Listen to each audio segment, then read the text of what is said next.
O kaya kamustahin mo si Mare kung meron na bang ayuda. Pero pagka ganyan na yung itsura niya, halos nagmamantika na. So ito yung ulam na talaga namang papapakin at papapakin mo. Ito yung recipe na masasabi kong masarap. Alam niyo na kung bakit masarap. Siyempre, unang-una, karne ng baboy yung ating ginamit. At pasintabi rin po sa mga taong hindi kumakain ng karne ng baboy, pagpasensyahan niyo na po yung aking lulutuin ngayon. Itong parte na aking hinihiwa ay liempo ng baboy. Medyo masarap kasi ang liempo ng baboy pagdating sa ganitong recipe. At ang isa pang masarap gamitin sa recipe na ito ay pata ng baboy. Pagkahiwa ay sabay hinugasan na natin yung mga karne ng baboy. Dito nga sa ating kawali, maglalagay lang tayo dito ng konting mantika. Meron ako ditong saging na saba. Piprituhin ko lang ng half cook itong ating mga saging na saba. Mas maganda sana dito kung medyo mas marami pa yung saging na saba. Pero dahil konti lang yung aking nabili, okay na yun. So ngayon naman, tinabilang natin yung mga saging na saba.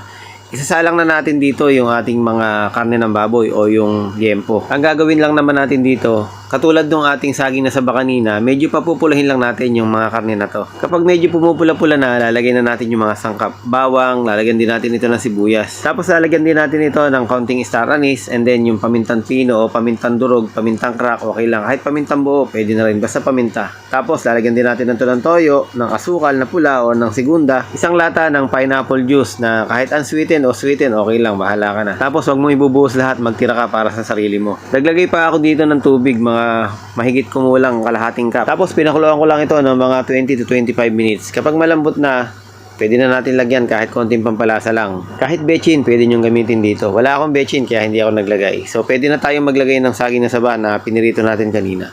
Papasipsipin na lang natin ng bahagya itong ating mga saging na saba hanggang sa maluto na nga.